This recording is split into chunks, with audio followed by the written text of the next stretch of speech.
El cielo llora empapando mis pasos y con la lluvia despacio. ¿Qué tal amigos? ¿Cómo están? Bienvenidos a Momentos. Hoy celebro la visita de un escritor y periodista de nombre Fernando Ampuero. ¿Qué les puedo decir de este escritor? Que ha cultivado todos los géneros literarios: ensayo, crítica, novela corta, cuentos y poesía. Por estos días se encuentra promocionando una novela corta de título Lobos Solitarios, que según el autor es la historia de esas personas a las cuales no les damos mucha importancia, pero resultan más importantes de lo que son. Gracias por estar aquí, Fernando, conmigo. No, gracias a ti por venir a visitarme, a visitar a este autor peruano que todavía sigue en la sombra, pero que queremos y apreciamos muchísimo.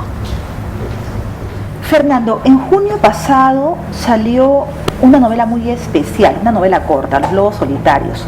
Una novela que tiene que ver mucho con tu vida periodística en paralelo a la de escritor.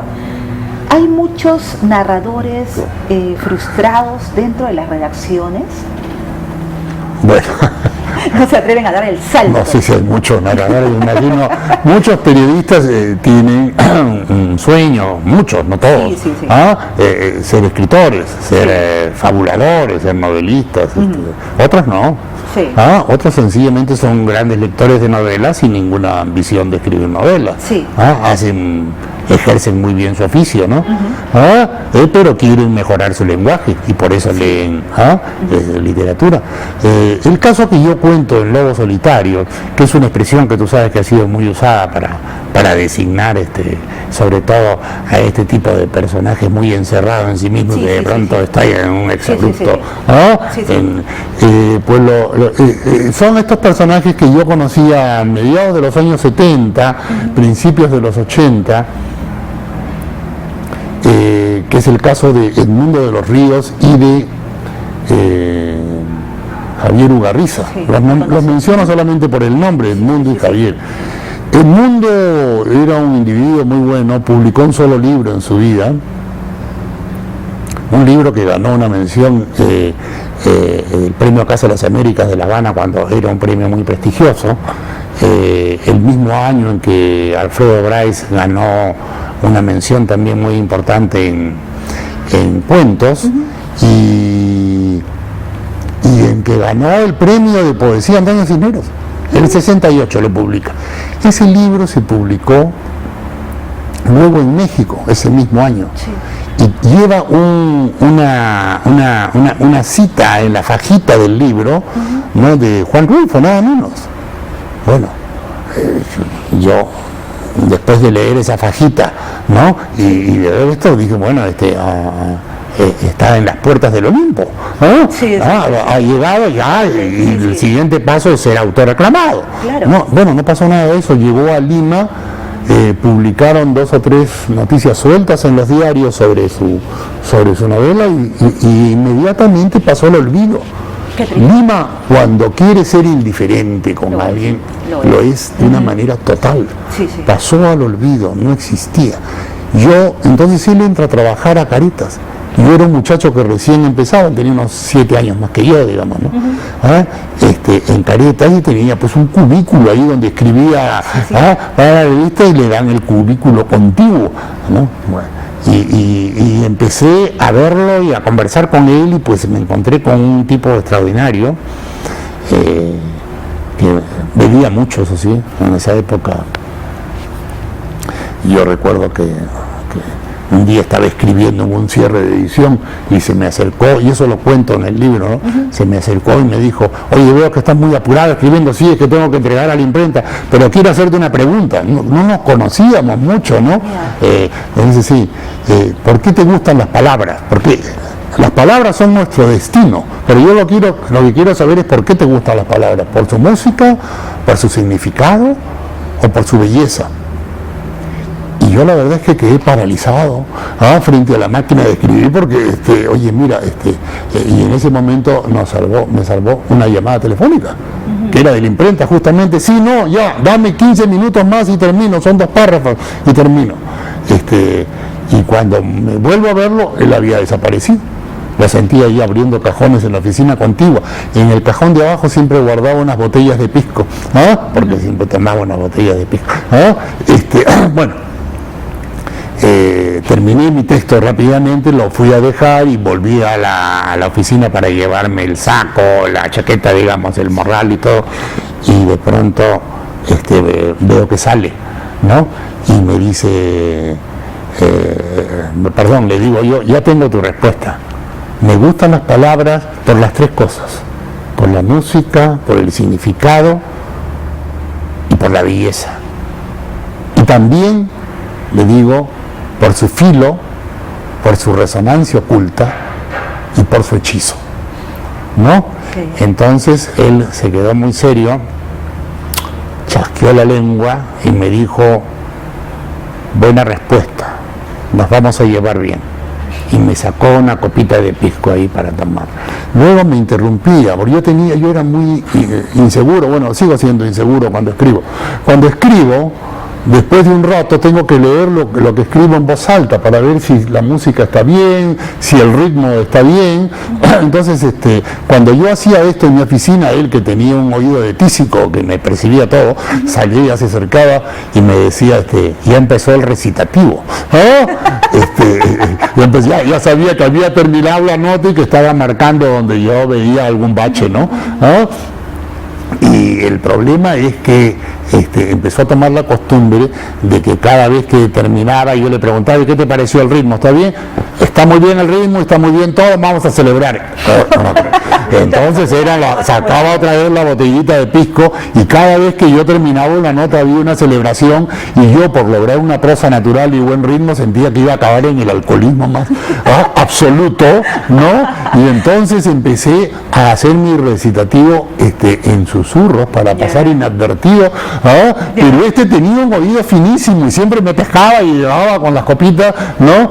Y así, bueno, cosas de estas voy contando hasta una escena muy trágica, porque él cayó en lo que se llama el drama de la segunda novela. La segunda novela, que nunca la pude publicar y que la trabajó durante 30 años. Tienen que leer, no quiero descubrirles el cuento, pero tienes que leer el cuento para que veas qué es lo que pasa después. Y el otro era un personaje muy solitario, Javier, realmente solitario, un tipo tan solitario, te voy a contar solo una historia, que se iba a las cantinas del centro de Lima, ponía su grabadora de periodista para grabar el sonido ambiental del bar, cómo la gente reía, hablaba, pedía botellas de cerveza a los meseros, eso lo ponía, y luego se iba a su casa y ponía ese sonido como a su oficina, ya porque él trabajaba mucho y se quedaba a veces a dormir en la oficina, ponía ese sonido de la grabadora como música y tomaba solo en su oficina. Era una cosa bastante dramática con la que yo me tropecé. Estos dos personajes que para mí fueron personajes con los que yo me identificaba de alguna manera, porque yo creo que la escritura, soy un hombre de otra época, no soy un escritor profesional en el sentido cabal como son ahora muchos escritores, soy un escritor más bien apasionado. Yo creo que la escritura es una necesidad dolorosa, ¿no? Una necesidad dolorosa que uno asume y que tiene que hacerla porque no queda más remedio. De tu novela, de la publicación Miraflores Melody, te abocas de lleno al periodismo y muchos pensaron que tu talento se perdería o, pensando en lo más leve, enflaquecería ese mundo. Sin embargo, te enriqueciste de él y lo fortaleciste. Nunca dejaste de escribir y las obras iban apareciendo. ¿Qué le debe tu literatura al periodismo? O viceversa. Sí. Bueno, mira, dices una cosa muy exacta. Yo nunca dejé de escribir, pero sí dejé de publicar durante una década. ¿Por qué? Porque entré a trabajar al periodismo, que se convirtió en mi segunda vocación. Descubrí que era mi segunda vocación y que no podía vivir sin el periodismo. Para ser más correcto, el periodismo era mi trabajo alimentario, porque de los cuentos no se vive, y de las novelas menos, se vive después, muchos años después, pero que vas cobrando regalías, pero en esa época, que estás joven, pues no. Y me tocó una época en que entré pues a la revista más prestigiosa de la ciudad, que era la revista Careta, donde entré como redactor principal, y luego me convertí en subdirector de esa revista durante muchos años, y me tocó una época, la época del terrorismo, que es una época tremenda, ¿no? Donde ya no teníamos agua, luz, bombazos por aquí, por allá, era tremendo, ¿no? ¿no? Entonces, incluso escribí el que creo que es, o según me dicen los críticos literarios, el primer cuento con temática de terrorismo. Ya. Sobre terrorismo de Estado, justamente, en esa época. Era muy difícil publicar en ese momento. La gente publicaba, pero para mí, porque yo estaba metido de pico y patas en el oficio periodístico, ¿no? Ahora, yo decía, para mí, para yo llegar a cierta idea, digamos, de la satisfacción personal, de la realización personal, tenía que hacer dos cosas, tenía que hacer periodismo y literatura. No podía dejar una y dedicarme a la otra. Ahora sí puedo hacerlo. Ahora, no, pues ya estoy retirado, ¿no? Ya me dedico solamente a leer, escribir, viajar y visitar al médico, ¿no? ¿No? Pero en esa época, pues no. Y escribí y luego reaparecí 10 años después con una publicación que ya a partir de ahí es lo que yo llamo mi segunda etapa, ¿no? Una etapa mucho más madura, ya más en posesión del lenguaje, ya con algo importante, que es haber encontrado una voz narrativa, ¿no? Los otros eran ensayos de juventud, ¿no? Que también tienen su vida y su éxito y funcionan, pero no era lo que yo quería cuajar. En algún momento alguien tiene que madurar. Yo a los 28, 29, 30 años, pues ya estaba con esa voz narrativa definida, ¿no?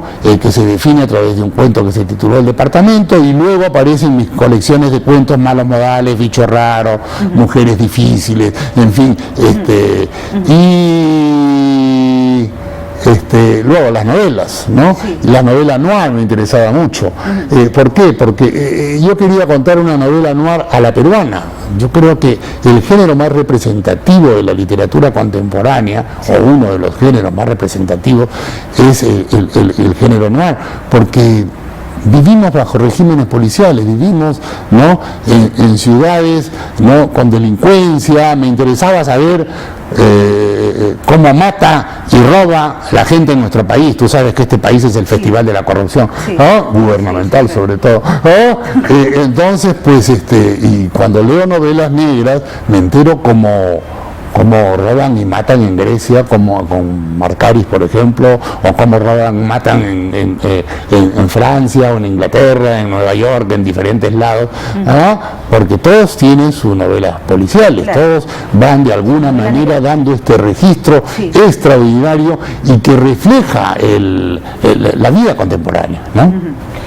De tu extensa obra literaria, lo que más valoras son tus cuentos. Has dicho que para ti es el género literario por excelencia. Sí. ¿Por qué los antepones a tus novelas? ¿En qué basas esas preferencias? Bueno, mis novelas, la mayoría son cortas, son novelas de 140 a 180 páginas. Tengo una novela de 400 páginas que se titula El peruano imperfecto, que es una anomalía, digamos, en mi producción. En ese libro. Mis cuentos, sí creo que es lo que más me define como escritor, pero mis novelas, eso no quiere decir que desdeñe mis novelas. Digo que mis novelas están planteadas prácticamente, por ser cortas, como cuentos largos, ¿no? Donde no hay tantos personajes secundarios o situaciones secundarias, que es lo que te distrae en una novela más larga. Es está más concentrada en determinados personajes y hechos, ¿no? Y situaciones que se van cabalgando. Lo digo en ese sentido. Yo cuando empecé a leer, te lo dije hace un momento, leía muchos cuentos. Entonces, para mí, leí Las Mil y Una Noches, ¿no? Que para mí era una cosa importantísima. Leí el de Camerón.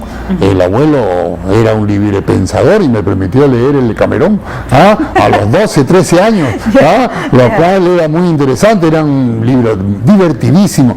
Entonces, yo sentía, ¿no?, que el cuento era el género matriz de la literatura, lo siento hasta ahora.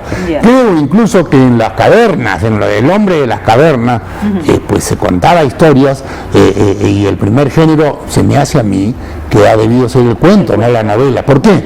Porque el hombre de las cavernas salía de cacería o de recolección o de lo que sea, y volvía al atardecer o al anochecer, y en la fogata ahí contaba lo que le había pasado durante el día. Sus aventuras, Esa su es, experiencia claro, del día. No que me encontré un puma o lo que sea.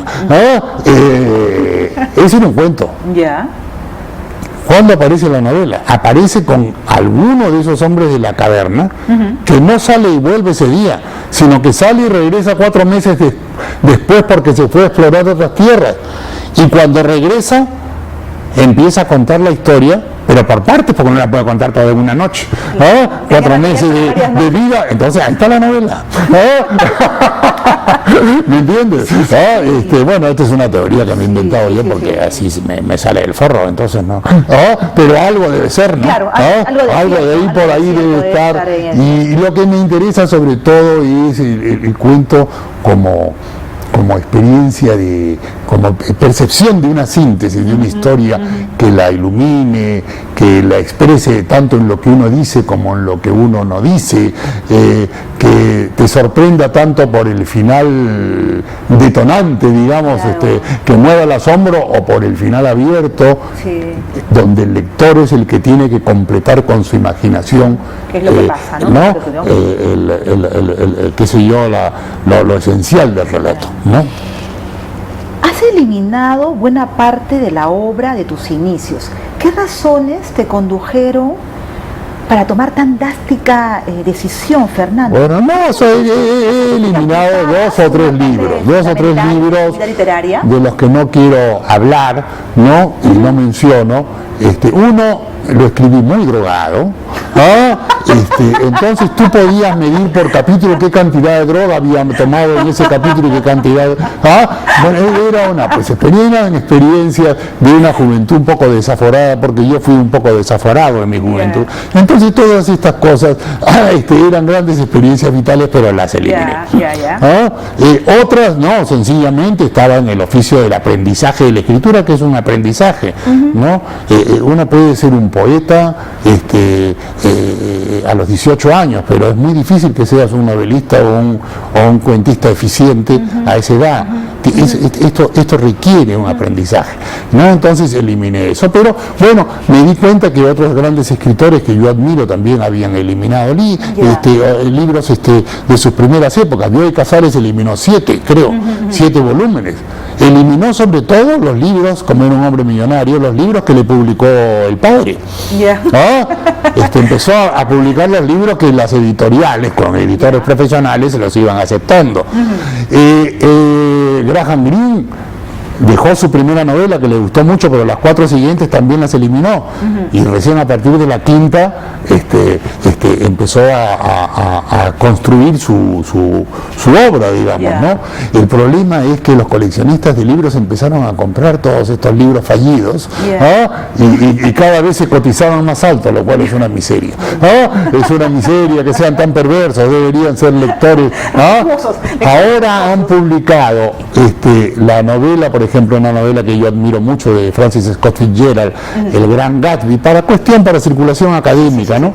¿Cómo llegó el Gran Gatsby a su editor? Llegó así. ¿Cómo salió? Salió así.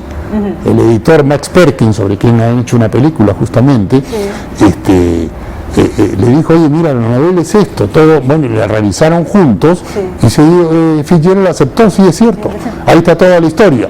Todo lo demás era muy farragoso y ya pues no marchaba.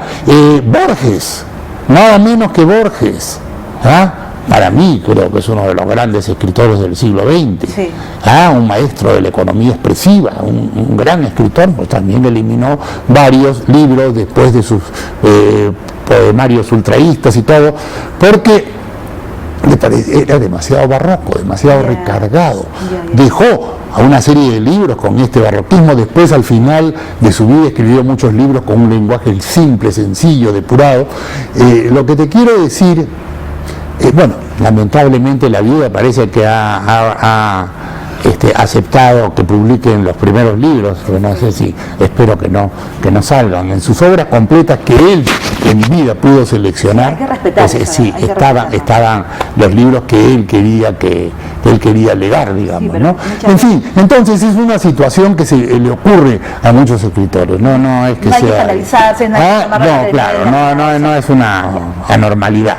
Ingresaste a la escena literaria con buen pie. Tu primer libro, un conjunto de relatos que apareció bajo el título de Par en el Mundo, que acá me bajo, que fue descartado de tu bibliografía oficial, recibió buenas críticas, pero tuvo un pero que a ti te valió como una felicitación. ¿Siempre supiste verle el lado bueno a las cosas, aunque fuesen ataques a tu obra, Fernando? Mira, Par en el Mundo nunca lo dejé de lado. Ya. Creo que era un libro de iniciación y tal es así que figura en mi libro con cuentos completos. Ya. Figura ¿por qué? Porque está en montones de antologías, los cuentos estos, igual que los otros, ¿no? Los cuentos ya de madurez, a partir de Malos Modales.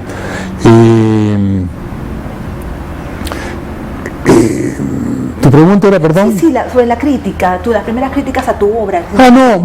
Cuando yo saqué ese libro, pues salieron muy buenas críticas. Sí, ¿no? salieron muy buenas críticas, entre ellas había un crítico alemán, Wolfgang Luptin, que era un traductor de Ribeiro al alemán, me acuerdo, y otros críticos, ¿no?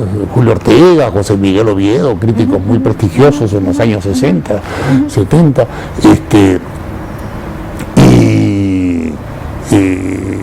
bueno, pero también cuando hacen una edición homenaje de este libro 35 años después, y donde hacen todas las colecciones, el editor me dice, oye, pero ¿no hay alguna mala crítica? Sí, hay una muy mala, en un medio muy prestigioso, ¿no?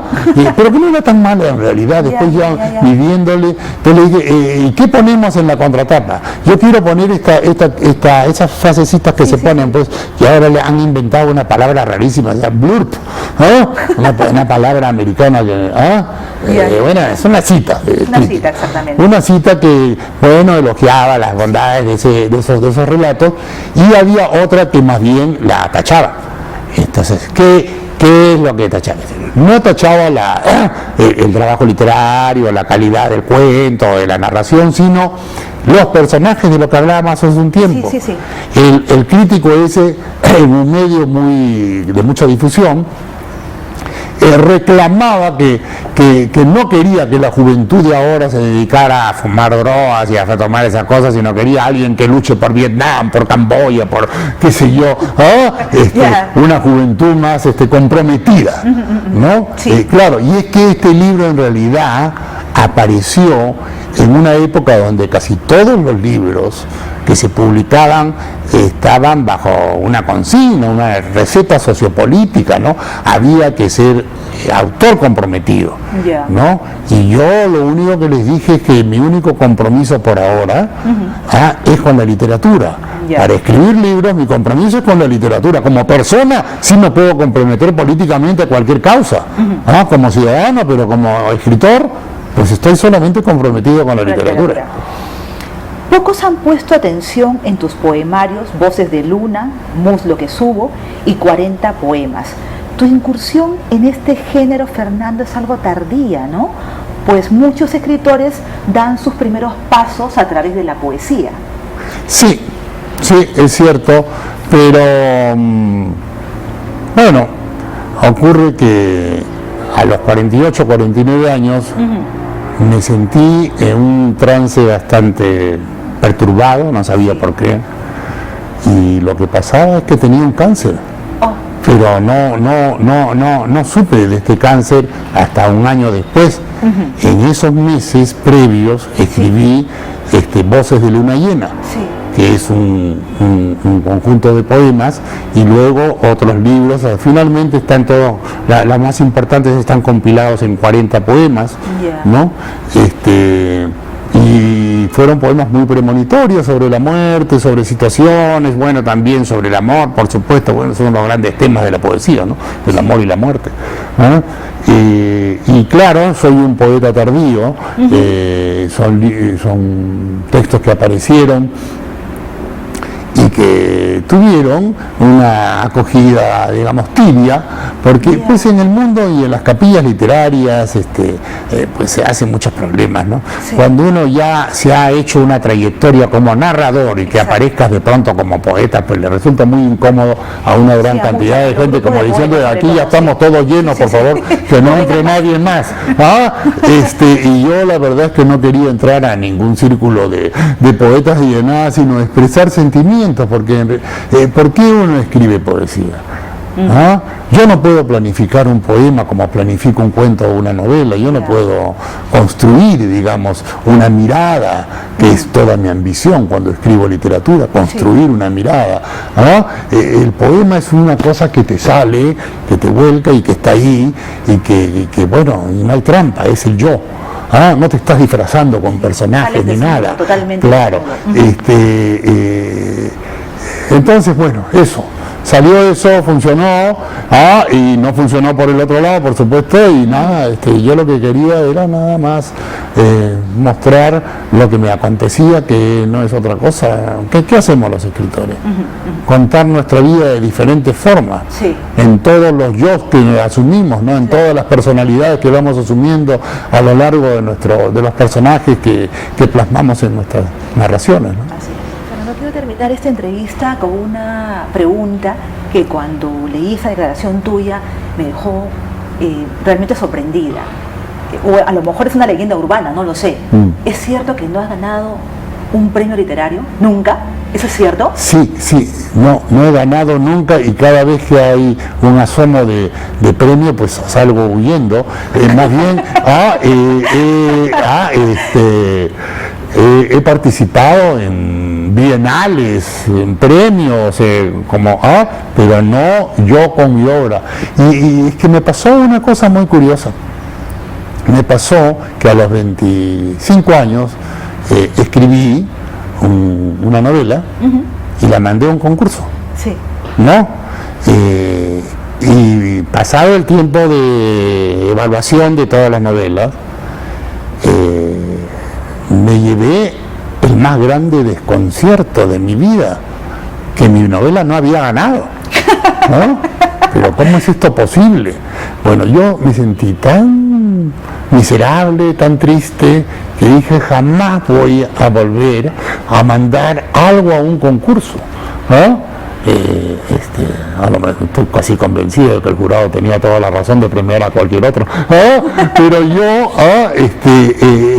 decidí no mandar nunca más textos a concursos ni nada, ni acercarme a ese tipo de premios honoríficos que te suelen dar a veces colegios, vainas, no, Sí, por sí, favor, sí. no. Y si lo han hecho a espaldas mías, porque no, de pronto me he enterado que promociones de colegios llevan mi nombre y yo no quiero saber nada de eso.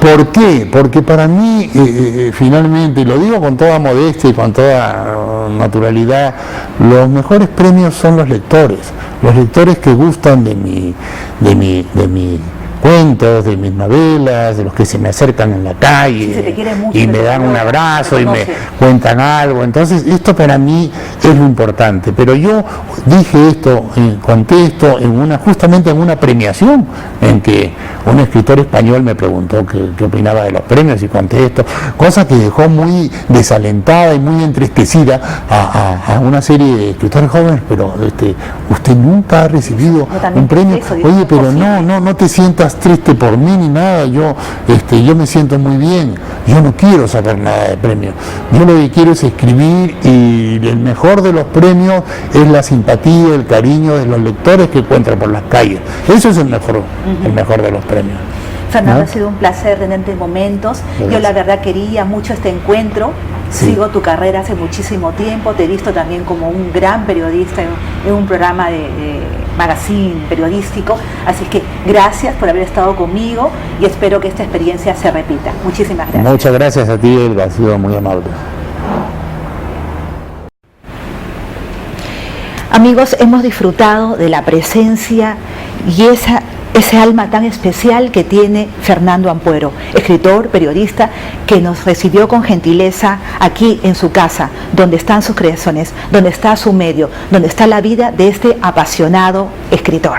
Gracias por haber estado conmigo, soy Elga Arreategui, nos vemos pronto.